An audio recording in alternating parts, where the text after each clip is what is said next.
Hello everybody, I welcome all of you on my YouTube channel. So here for the IIT JEE video lecture series, I am recording relative velocity. So I will explain you what is this relative velocity explained by Mr. Einstein.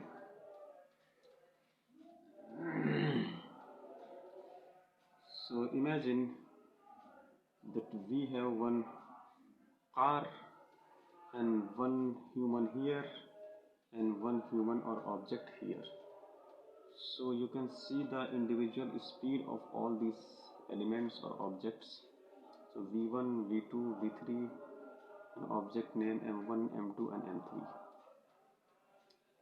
And also you can identify the speed is either in the positive side or in the opposite side. Okay. So इसको मैं ऐसा करता हूँ कि इसको मैं थोड़ा सा हिंदी में एक्सप्लेन कर देता हूँ, ठीक है, तो थोड़ा आप लोगों को आसानी रहेगी। तो इसमें क्या होगा कि बेसिकली यहाँ पे मान लीजिए कुछ इंसिडेंट हो रहा है, ठीक है। इंसिडेंट ये हो रहा है कि ये जो व्हीकल है या जो ये कार है वो पास जा रही है कि ऑब्जेक्ट से पास जा रही है कि ऑब्जेक्ट से दूर जा रही है, ठीक है। तो अगर कोई m1 से जाके पूछेगा तो m1 बोलेगा कि ये जो कार m3 है वो हमसे दूर जा रही है, और वही अगर कोई m2 से जाके पूछेगा तो वो बोलेगा कि ये जो कार m3 है वो मेरे पास आ रही है। तो m1 भी अपनी ओपिनियन में राइट है और m2 भी अपने ओपिनियन में एब्सोल्युटली राइट है। लेकिन प्रॉब्लम क्या है, अंतर क्या है? अंतर ये है कि जब m1 m3 के बारे में बोल रहा है या m2 जो है वो m3 के बारे में बोल रहा है तो वो अपने हिसाब से बोल रहा है और m2 अपने हिसाब से बोल रहा है। तो m1 की बात भी वैलिड है और m2 की बात भी वैलिड है। ओके, तो इसको बोलते हैं point of reference. Point of reference ना, सो ये बहुत इम्पोर्टेंट चीज़ है, पॉइंट ऑफ रेफरेंस। ये हम इसकी रिस्पेक्ट में बात हो रही है, अंडरस्टूड। सो यहाँ पे अगर हम लोग इसको ऐसे लिखें, relative speed of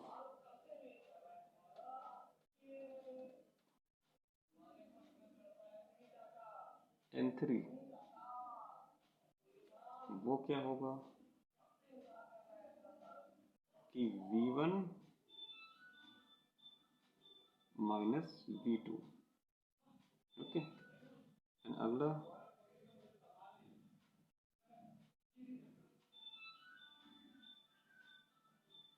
relative speed of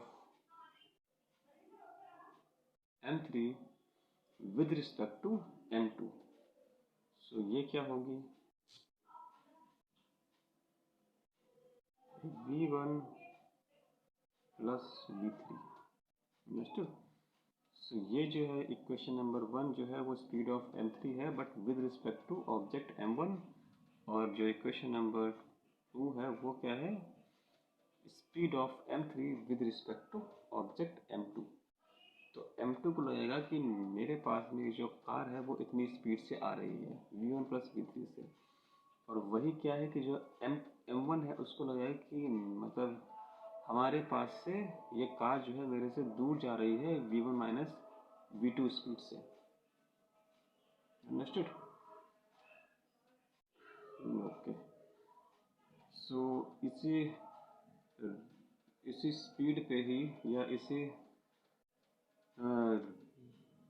relative velocity के बेस पे we will write equation of motion also।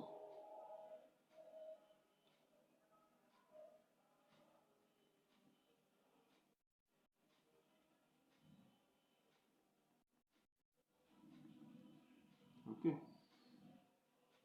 so v relative, u relative, acceleration relative, and x relative. So standard equation of motions are v equals to u plus at, x equals to ut plus half at square, v square equals to u square plus 2ax. Okay, so now we will replace v, u, a and x with these v relative, u relative, a relative and x relative.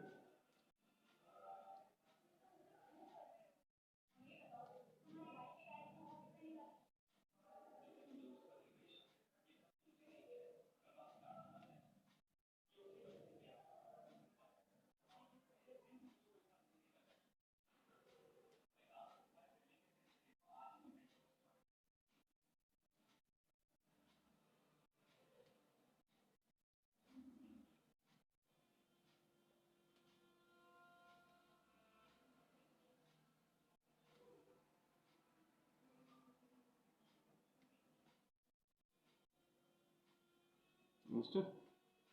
So now